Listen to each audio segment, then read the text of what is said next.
I am Ferdinand Marcos, and I am the President of the Republic of the Philippines.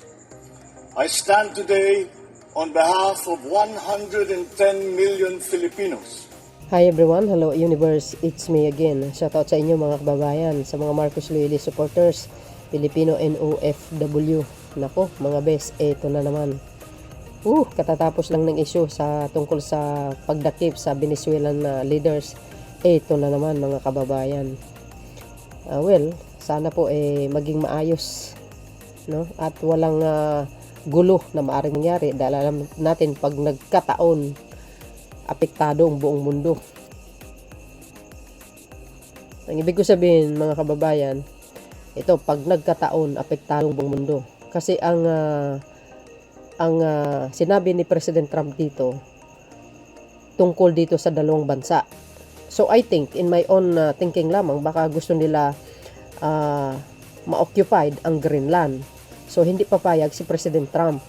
Sabi niya dito mga kababayan, in short ay ayaw niya magiging kapitbahay ang Russia at saka ang China. Oh my goodness. Panoorin niyo ng buo guys. But before that, basahin ko ito Sabi po dito mga besa.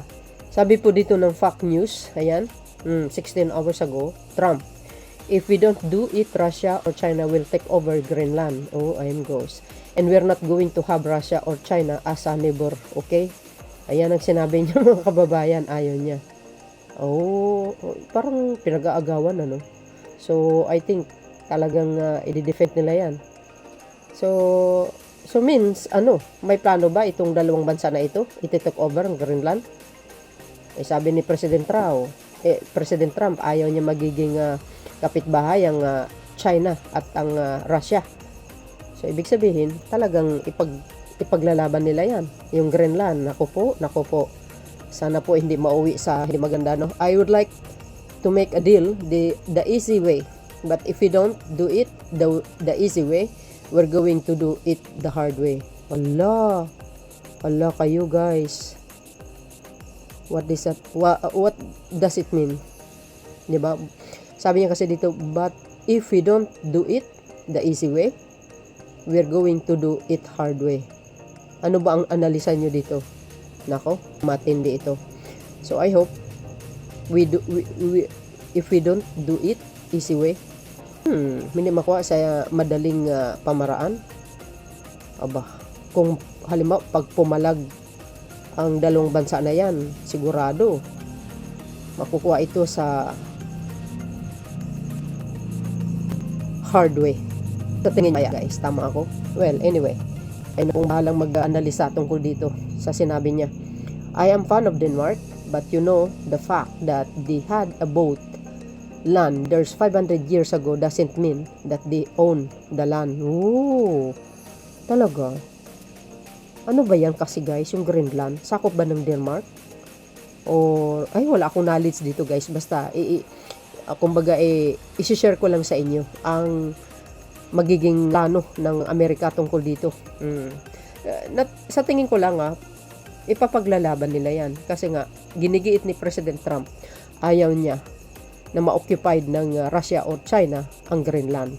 Ayan sabi niya pa NATO got understand that I'm all for NATO. I save NATO. If you weren't for me, you wouldn't have a NATO right now. Sa bagay.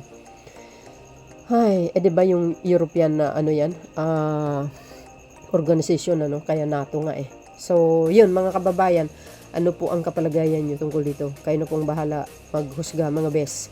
Para kumpleto detalyado, panoorin nyo po yung sinabi ni President Trump. Okay? Eto na. Don't forget to like guys.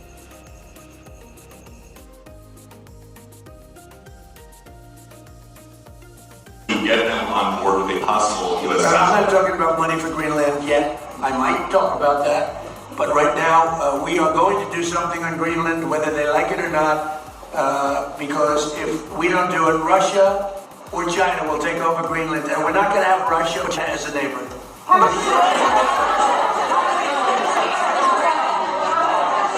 I would like to make a deal, the easy way, but if we don't do it the easy way, we're going to do it the hard way. And by the way, I'm a fan of Denmark too, I have to tell you, and they've been very nice to me. I'm a big fan, but you know, the fact that they had a boat land there 500 years ago doesn't mean that they own the land. Sure, we had lots of boats go there also, but we need that because if you take a look outside of Greenland right now, there are Russian destroyers, there are Chinese destroyers and bigger, there are Russian submarines all over the place.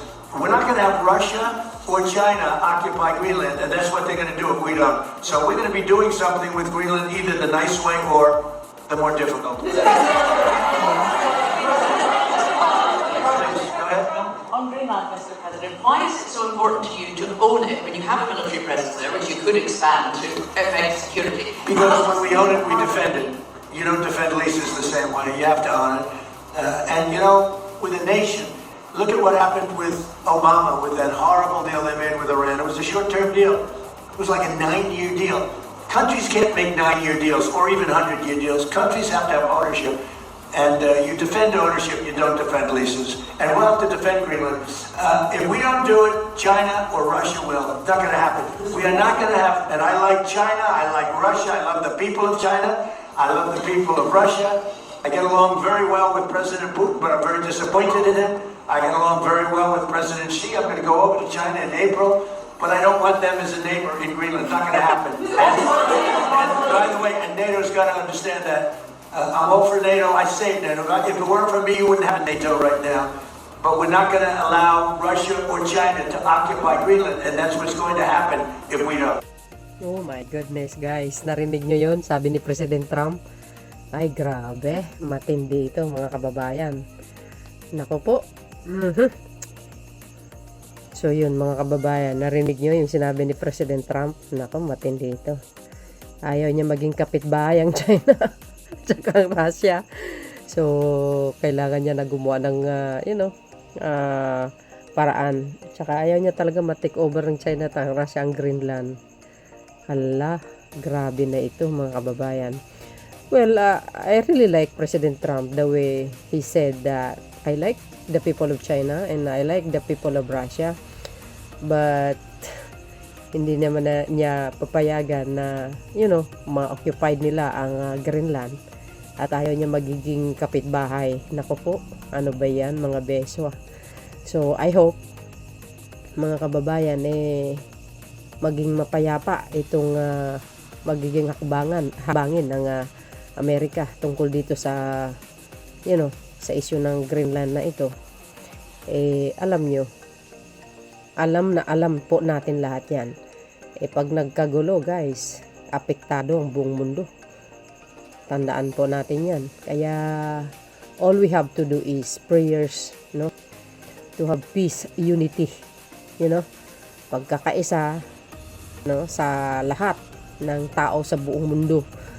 At we always remember naman, mga kababayan, nakatala po sa Biblia. Kung babasahin niyo po ang pahayag, makikita niyo po lahat na sinasabi po doon. Ikukot ko lang yung simpleng words. Darating ang mga sakuna, mga bagyo, tagutom, bansa laban sa bansa, gera baga, So sa sitwasyon na ganito ay medyo talaga namang naghahanda ang Amerika, para hindi ma-occupied yung Greenland. So I think itong lugar na ito ay talagang maganda. Baka mayroong mga bagay na kailangan din talaga kumbaga hindi pwedeng maangkin ng iba, So alam din po natin yung bansang Chihuahua ay, mga kababayan, mahilig naman talaga silang maangkin yung atin nga di ba? Hinaharas yung mga PCG natin. So sana po hindi mapunta sa hindi maganda, mapunta sa maganda, Ay nako, ewan ko na lang, guys. Kayo, mga kababayan, anong masasabi nyo dito? Ang dapat talagang nagkikriticize kaya President Trump, lalo na itong issue sa pagdakip sa leader ng Venezuela, mga kababayan. Sabi po ng iba, illegal yung ginawa. Pero I think, in my own thinking lamang, lagi kong sinasabi po ito. Hindi naman siguro nila gagawin yan kung lumabag sila sa batas. So, sa international law. Alam din po natin, matatalino mga abogado din dyan, pero hindi natin alam kung bakit sabi ng iba ay illegal. I don't know. Kayo mga best, sa tingin nyo. Basta ako, lagi kong kumbaga, sinasandigan yung kung ano po ang nakasaad sa batas. So I think sundin dapat nila yun. And then alam din po natin, siyempre malalaking bansa ito eh. Hindi naman siguro nila gagawin yan, manghimasok kung lumabag sila sa international law. Yun lang naman ang akin. So I think may mga abogado nanonood sa atin. Sana mga attorney, ano man ang masasabi nyo, well, comment na kayo sa comment section, guys. So yun mga kababayan, nako, pang international tayo yung channel natin. Shoutout sa mga Marcos loyalists dyan, supporters Filipino and OFW, all the foreigners all over the world. Shout out, hello. Today is January 10, 2025. See you again on my next upload video, guys. Don't forget to like, hit the button bell para lagi nga update sa aking mga uploads. Okay, there's more. Bye, and babus, and God bless Philippines!